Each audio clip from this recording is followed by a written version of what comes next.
From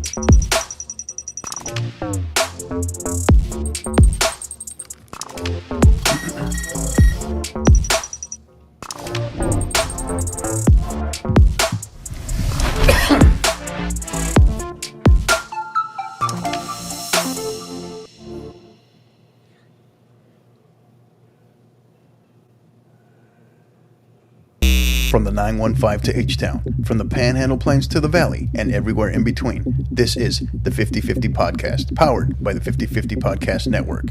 Join me, Hector Cano, as we cover the Texas high school club and college soccer landscape, along with an inside look at the college soccer recruiting scene. The 50/50 Podcast is a platform about the people and for the people who are dedicated to the beautiful game.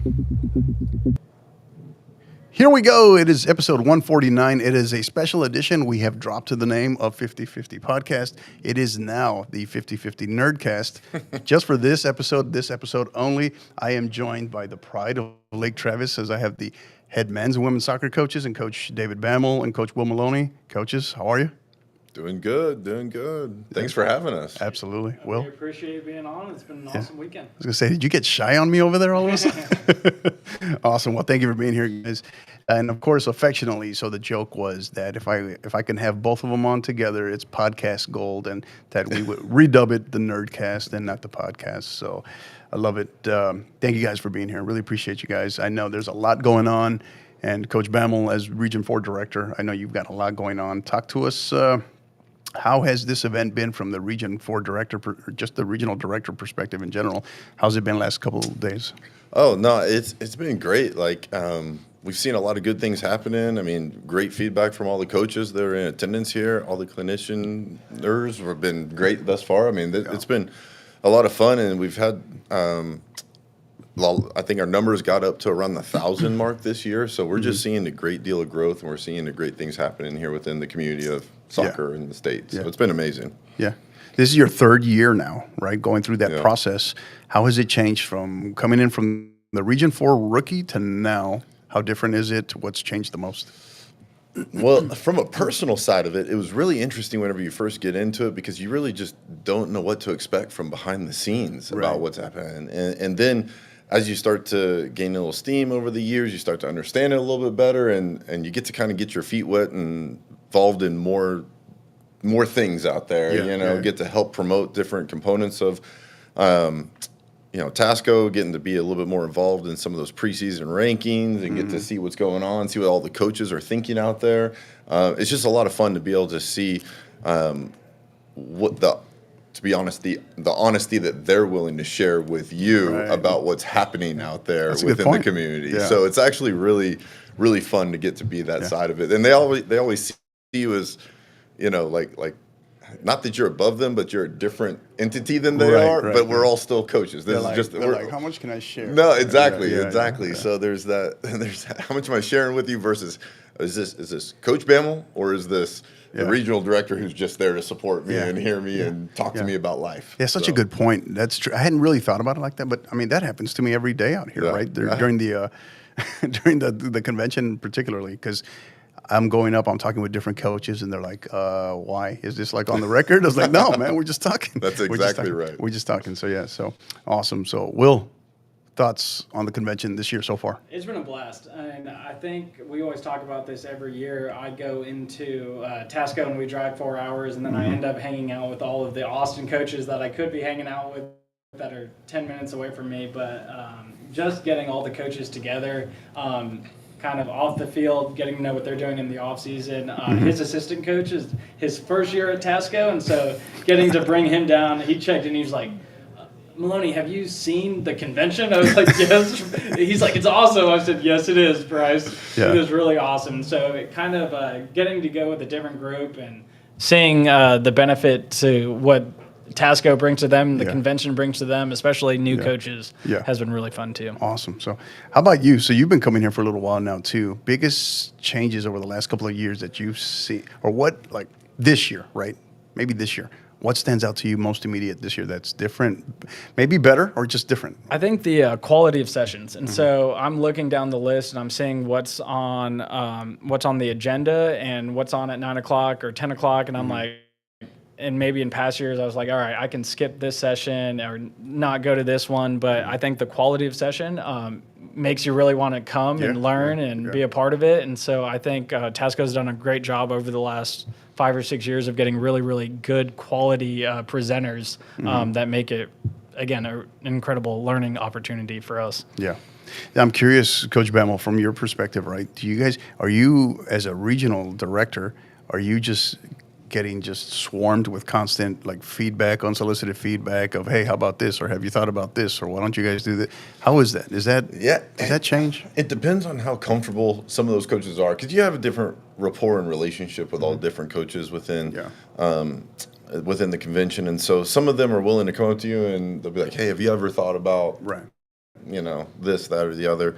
One of the biggest things that's changed for me, because, I've been now coming to Tasco for 18 years or something like that. And, a long time ago, there used to be a lot of high school coaches who were doing a lot of these sessions, and they were great experienced coaches who were doing these sessions, but it was still more just observing and watching and seeing what you can pick up, learn from the way which other high school coaches were doing stuff. Yeah. Now, bringing in some different dynamics, some people more in the education of coaches side of it, people who can come in and actually do sessions with the purpose of being able to teach coaches. It's been exceptional, especially in the last few years in our abilities to be able to bring some people over from, the academies in England and whatnot. And so it's been a great experience all the way around to be able to see the different levels of what they're able to bring in to be able to support these coaches. And so one of the biggest, I can't remember which one I was talking to, but I was talking to one of the guys, and he was, asking about the groups of coaches, and I was like, something you have to always keep in mind is that there are some coaches who are coming in with very limited experience. Their program is a little bit newer, not really very well established, but then you've also got some of those other coaches who have been here for 15 years themselves and have a high level program. And so you have to be able to manage that skill gap and that coaching gap that exists between those who know really well what they're doing in the high school realm versus those who are really new to it and just trying to learn the basics behind it. So I think that's the biggest thing that a lot of these coaches are always asking. Some of this stuff is great, but what do you do whenever you really want to advance it for that high level kid, those high level teams that are out there? And I think that some of these guys have done a great job this year being able to prepare some sessions that are really challenging all the coaches in attendance. There's something to be said. I think it's very much a powerful tool when a coach, that kind of like how you mentioned, a well-experienced coach, a coach has been around for a while, a coach that's got a very highly respected, high operating program, and yet they're still here showing the willingness to want to learn, right, to get better, right? Because I think if I'm a younger coach and I'm seeing that, that's kind of motivating me, right? Absolutely. So well said. Will, your best thing you've seen so far here at Tasco 2025 so far, what would you say? The Liverpool pressing I thought was incredible, and then the just the different levels of how he was doing it and how he advanced it, and the details that go into specific pressing. He was talking about pressing the goalkeeper with 2 forwards, not just one, and just that even just that flip of a thing. And so I was really impressed this morning with that session. Yeah. So you and I, we don't get to see hardly anything. So what would you say? Best thing you've maybe not seen or maybe heard about? What would you say? Yeah, no, that session was one that I've heard a lot about a couple times already this afternoon. But yeah, no, it's a little bit frustrating because you don't get to get into the sessions yourself, and you want to see a few things here and there, pick them up.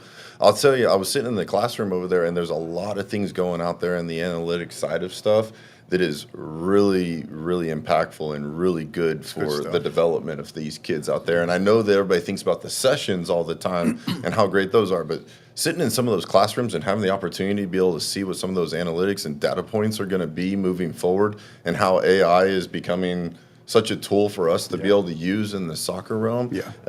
It's really incredible. Again, the big question I think rolls into every coach's mind of how do you get the time in order to be able to put all of that stuff in? But again, they're in the process of making it easier on us coaches. They're in the process of building those tools and making sure that whenever we want to use those tools, they're readily available. And I actually think that the cost of them is coming down. It's becoming a little bit more accessible to everybody out there. So I'm interested to see how it changes the dynamic of coaching in the state. Yeah. 2 Starbucks a month is how. So I had Maddie Harrow in here from Player Data yesterday. Yeah, right? yeah. That's how she broke it down. It's basically if you go out, I forget whatever the big drink is.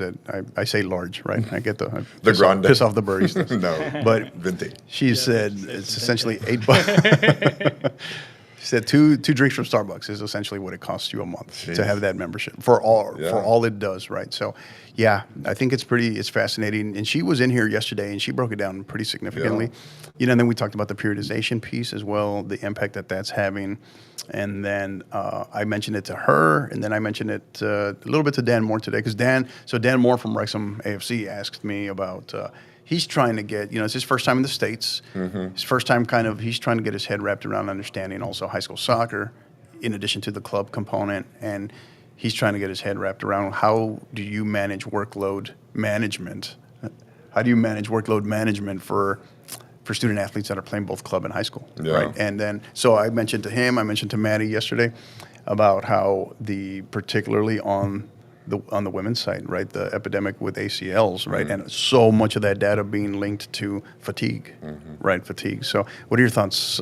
Any thoughts on that? We'll start with you. Well, yes, I have a lot of thoughts on this. And again, periodization I think is incredibly important. I think, again, you've broken down a little bit to me on how you Right. handle it. I think you and I handle it very similar in our and programs. so again, it's not something maybe in the past where you can just go out there and play 5 days a week and hope that everything goes well. Right. We focus a ton on trying to protect not only their body and their ACLs, but also their mind. We brought in so again, Mondays, we bring in a mental coach now. Sports performance coach who's really changed the game for not only me. Like I'm sitting in the sessions with the girls, and they are, and I'm learning stuff that I can bring in every single day that I had never thought about. And so I think building that mental part of the game is huge. But just to go in to say we're not pushing the girls 5 days a week, 100 miles per hour. We're bringing in different parts of the game to try and protect not only their body but their mind as well. Yeah, awesome. How have they responded to the mental training stuff?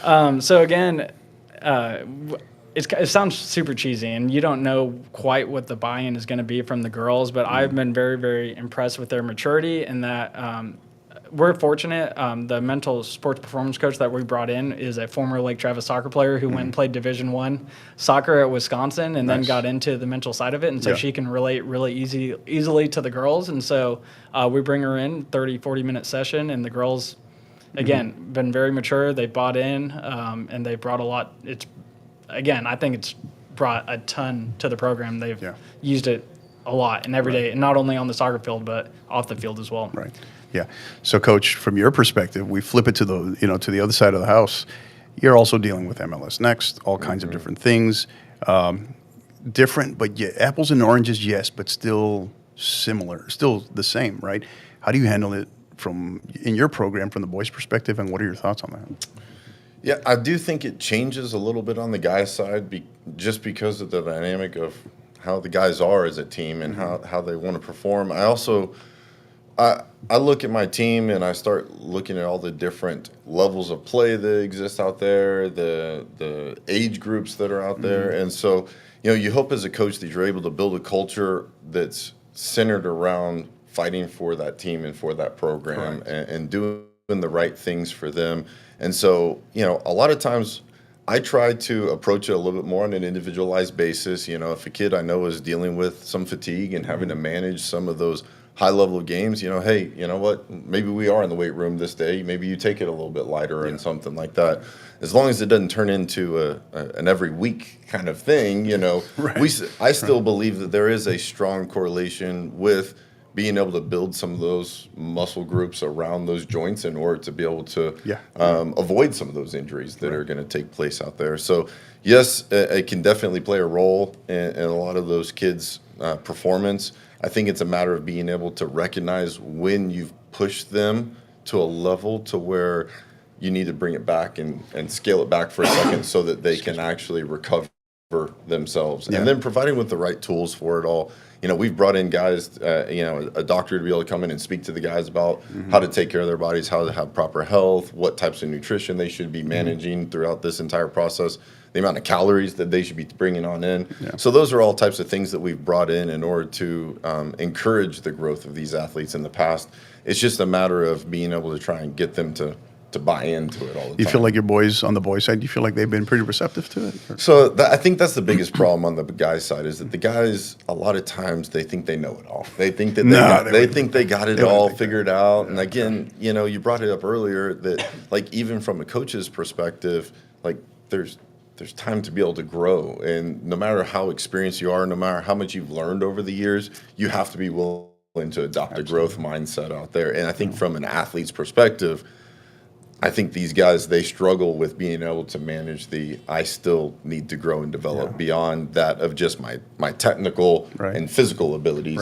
There's so much more to it within the tactical knowledge and the psychological profile that so many of these athletes have to be able to manage as they go into their season. So I think it's different on the guys' side just because of how it's been created over the years, but I think there's definitely sometimes that you have to look at those guys and say, hey, it's a time for us to take a step back and make sure that y'all are okay. Yeah, I could definitely see that. And I think we got on the boys' side, we got to give them some grace, right? I think, ladies, I'm sorry, but we just mature and develop later. Yeah.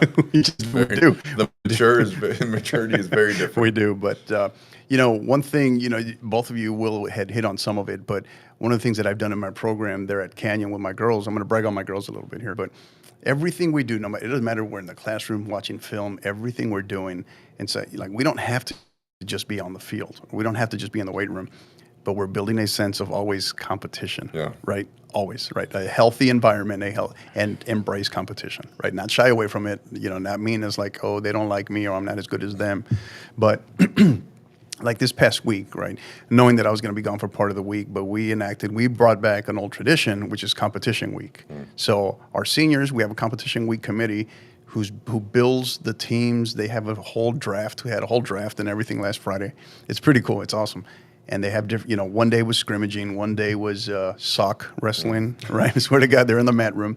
Another day was anything. It was relay racing on the track, anything but a baton, right? One of those. Another day was what am I forgetting here? I think they ended up having a quiz day or something. We had them in the classroom today, building in all these different periodization components as well, challenging them differently, putting them in, creating a team bonding experience, but also a sense of competition. And they eat it up, which is the best part. That's what I love to see. I think that's the biggest misconception in girls or women's sports is that, you don't think they're going to compete or they don't want to compete, but girls are they're the most competitive and they want to win at all costs, which is really, really awesome. Yeah, I could not agree more.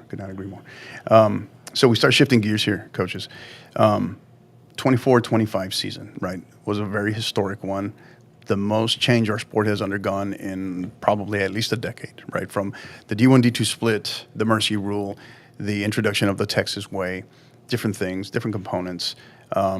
What you look back on that, and then you look back on your seasons. Obviously, Will, we know you came up, you made it to the final day of the season, right? Came up just short. But the lessons learned from last year, you feel that were the most beneficial to help you all this year. What do you think they are?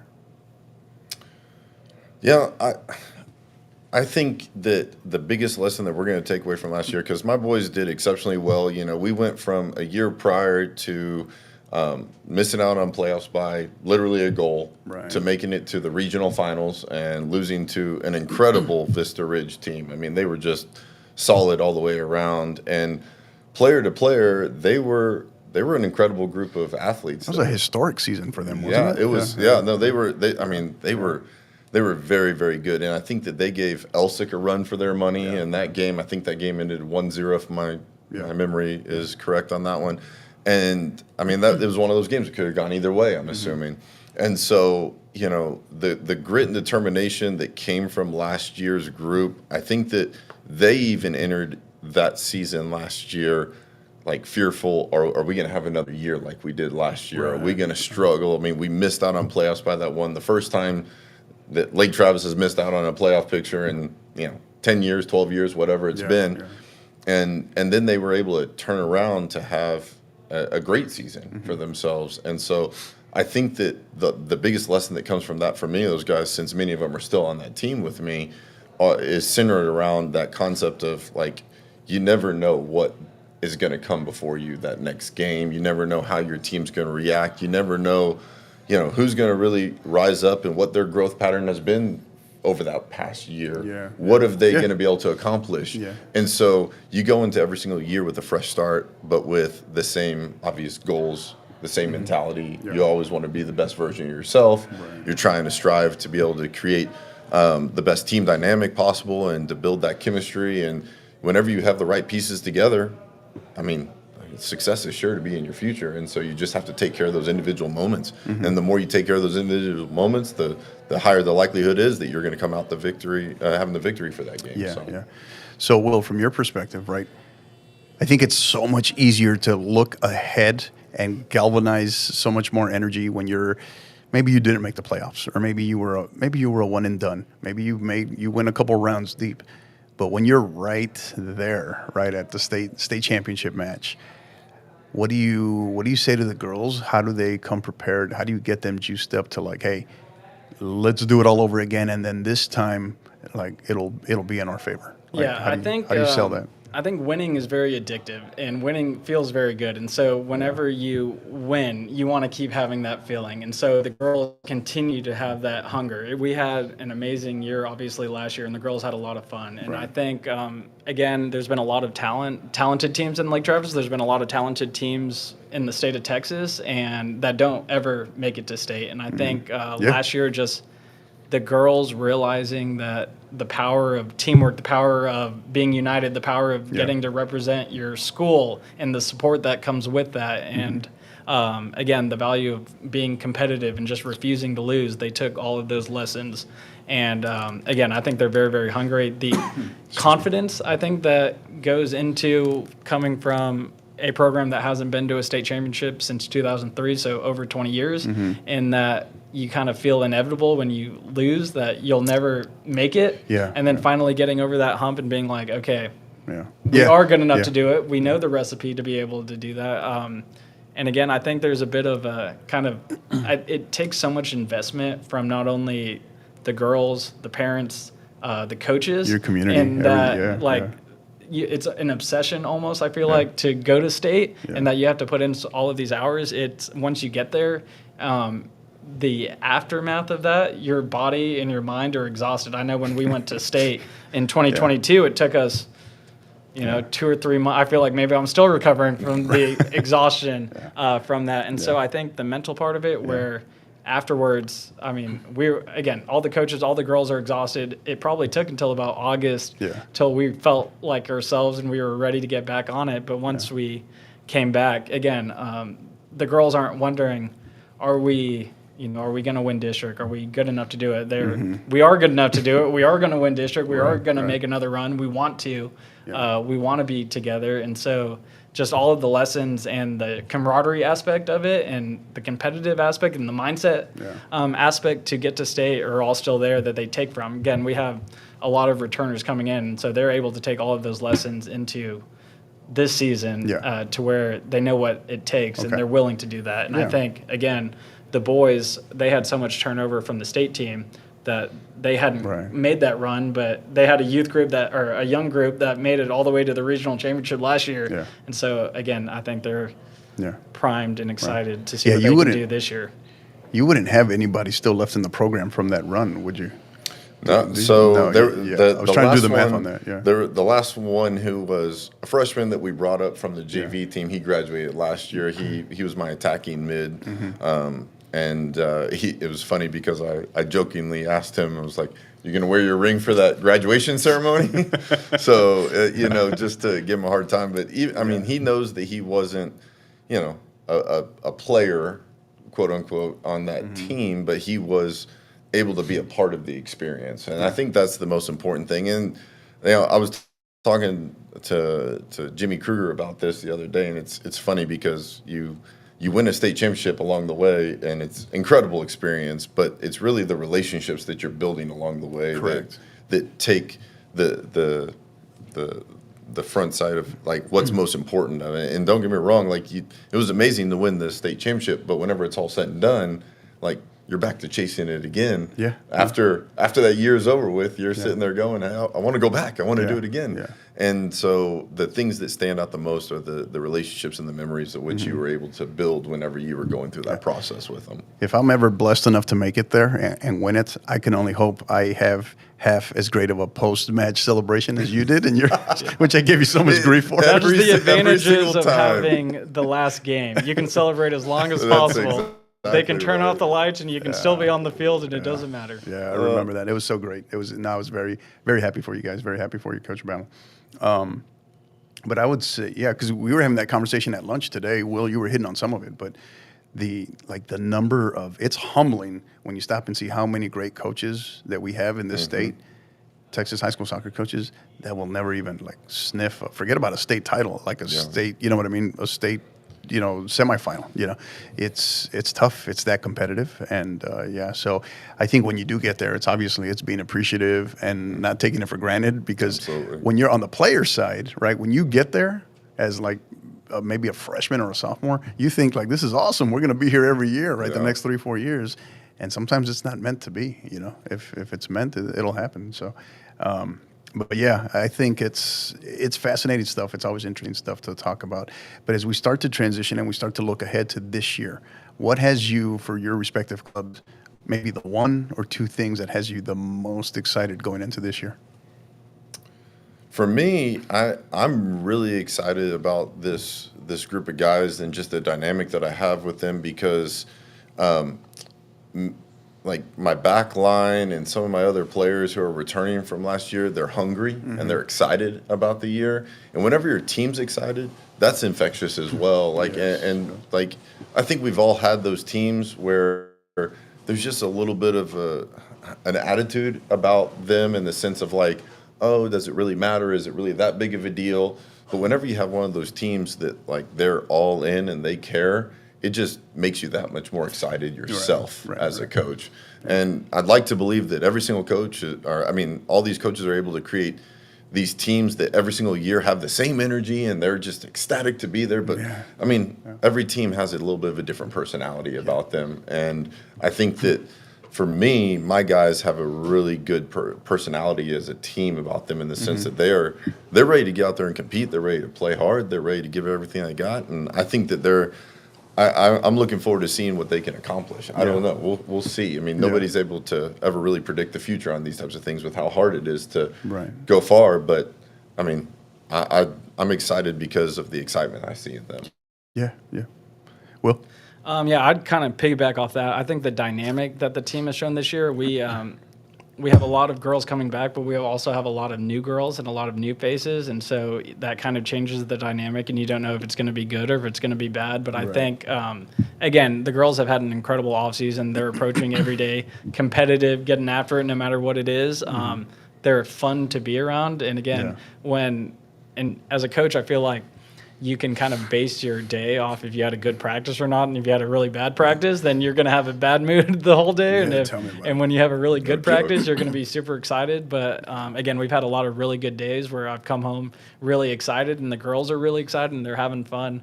I mean, before we left for Thanksgiving break, we had a Thanksgiving lunch that we always do. I saw that. So you don't know what you're like. All right, well, I hope the girls bring stuff, because you're like, I hope they buy in, and you're like, and you start panicking. You're like, oh, this is gonna be awful, and then they come in with more food than you could ever imagine. They're super excited. They're just happy to play games and get together, and so just the girls being excited to be around each other makes me excited, and then everything that goes into it. Again, I did a presentation with THSCA this summer on my how to build an off season, and then I got to see it. I was there. But we don't have we're getting a new stadium, and so we don't have access to a full field, and so we didn't do a single thing that I did on that presentation almost. It did just completely. It's a little different if you get into a new stadium. So, anyways, we kind of changed up the whole offseason, and again, you don't know how it's going to be, but the girls have responded really well to kind of the adversity of that and things being different, and so. Again, I think we've had the best offseason that we've had in the last 4 years. Really? Wow. So just, again, the product on the field looks good, and I think we're going to put a competitive team. But I think off the field, just the girls being fun to be around gets us excited for hopefully a long season. Yeah, no doubt. I think that I probably don't go more than 2 weeks without having to remind myself that we work with like 14 to 18-year-olds. I have to remind myself of that sometimes. But you're right. Sometimes a crap session can just throw off the rest of your day. But again, little humble brag on my girls. I tell them that they're the absolute, given the school day, they're the absolute best part of my day, and sometimes, and it's important, I think, that they hear that from us and we be transparent with them, and to know it's like, hey, it's okay to not be perfect, but that commitment to excellence matters, right? Yeah, so, absolutely. No doubt. All right, we start to wrap up here, coaches. So 2 things left. Going to give you guys final thoughts, but before that, an opportunity to throw a question back my way. Is it TASCO, Texas High School Soccer, the podcast, whatever? You guys fire away. Will, we'll start with you. All right. I've been thinking about this for a couple of days, and I don't think anyone ever talks about it. Okay. But the most underrated Texas high school soccer coaches that you know. And the first one, off the top of my head, that I don't think gets enough credit, my boy Chad Aldrich at Round Rock. I think he does not get enough as love as he does. But if you ever look at Round Rock and whatever they produce every day, he was kind of the top of my list.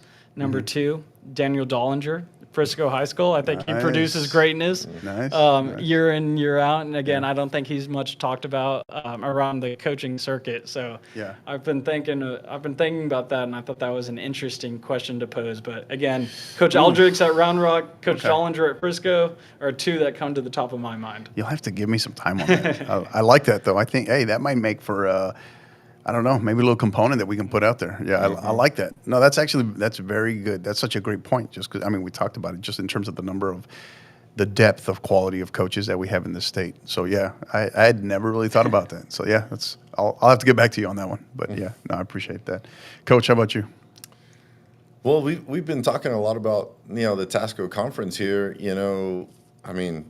What do you feel like you're able to gain from? You're a coach as well. You're out there in the grand scheme of coaching, and so what do you think that you're able to gain from being a part of this convention, even though you're in an unorthodox role here?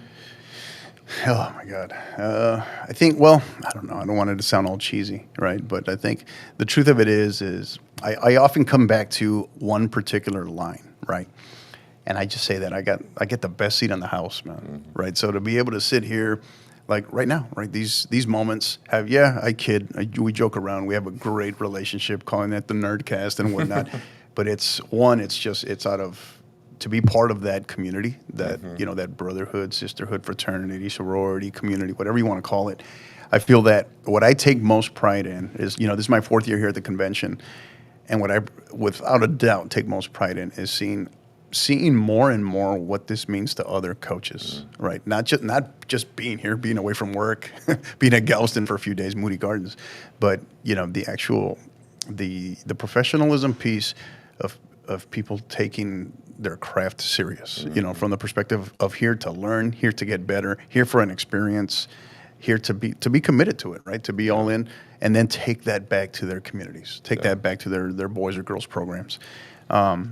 So what I take great pride in is seeing how, in my personal opinion, is seeing how much that's grown from year 1 to year 2 to exponentially every year. It continues to grow. Great conversations. I meet great people. Here sitting here earlier talking with Dan Moore of Wrexham AFC. Like, when is that going to happen, right? Absolutely. So still waiting, trying to see if we can get some of our other European coaches. But it's just, for me, I feel like, are you kidding me? It's like, great conversation, great. What it comes down to is, I think, fellowship. But the same reason that next month, December 15th, will be 5 years of the podcast, and the whole point of starting it was to galvanize our sport, help grow our sport in any way possible, help unite our coaches, unify our coaches, so that we have a bigger voice and great pride in our craft and what we do, right? So, and I feel like if we can be a small part of that. And be able to team up with TASCO. I'm grateful to Jimmy, who first, Jimmy Kruger, who first saw that, had that foresight, had that vision, and then our past presidents, from Jared Shipman to Chris Besner, and then now Rob Bledsoe, and they get that, and then of course we talk about Gilbert Villarreal as well, past president, seeing that, having that vision, having that foresight, and in wanting me to be here. And if I can continue to contribute here and help, I'd love to. I think it's great. And now being part of, being on the board, I think I'm just like, it's like a little bit more pressure. But but it's fun, man. It's fun. I can't complain. And let's not forget, I think it was about 4 years ago where we got Coach Bammel on the podcast for the first year. So I think it aligns with maybe the popularity of the 50-50 around. There you go. Bold claim. I like that. So we start to wrap up here, coaches. Final thoughts, shout outs, thank yous, anything as it relates to our sport, the convention, Texas High School Soccer. Have at it. Coach Bammel, we'll start with you. Yeah, no, I mean, I just, again, speaking back to that, being grateful for what we have to be able to be a part of. I mean, it's amazing to be able to come to Tasco and be around a bunch of like-minded coaches who care about the same things. I think we all are striving to be the best versions of ourselves. And, I think that my biggest piece of advice to everybody is to take every single one of these moments and enjoy them and get what you can out of them, because you never know when your coaching career is going to come to an end, or when you're going to decide to go a different direction out there. And we're in a very unique and fun profession that we get to be a part of this beautiful game that we love, and at the same time be able to impact a great deal of these athletes' lives and a part of their experience. And I'd like to believe that every single one of us here has a very important role in so many of these kids' lives. And so enjoy the experience, enjoy learning about new ways to do things, and hopefully everybody's able to walk away from this feeling like they got just a little bit better. Yeah, well said. Will? No, I would say, again, to piggyback off Coach Bammel again, I really do. I think we have the best job in the world. I don't think you can ask for anything more than getting to coach soccer and getting to impact lives and just enjoy it. I love Tasco, enjoy the fellowship. I think, again, the unique aspect to be able to come in and hang out with some of your best friends and enjoy a weekend, and then just getting to experience it with them is awesome. Shout out Coach Horvath of Anderson. Shout out Coach Fox of Lake Travis, shout out Coach Perrine of Dripping Springs, and Coach Ramos. Again, just getting to hang out with all these people, I think, is a blast. And so just all the laughter, all the learning, and while still being competitive and being rivals and just rivalries, but fun. I mean, again, I love this weekend. I love Tasco, and it's been a blast. Yeah, it's been great. It's been absolutely great. And we promised during the filming of this Nerdcast episode, no fanny packs were harmed, so we promise. So one thing I did want to give you guys an opportunity as we wrap up here, a plug for your respective tournaments, because you do have some showcase events coming up. Anything you can share, dates? Shout out Coach Rusty and Hardin Simmons for their conference championship. We got our. We're very excited about our showcase. It's coming up. January 8th, 9th, and 10th that weekend. Second weekend. It'll be the second weekend inside there. This year we have 31 great teams that are coming into town. We like to utilize the facilities of obviously Lake Travis, Westlake, and Dripping Springs. A little triangulation effect that's happening there.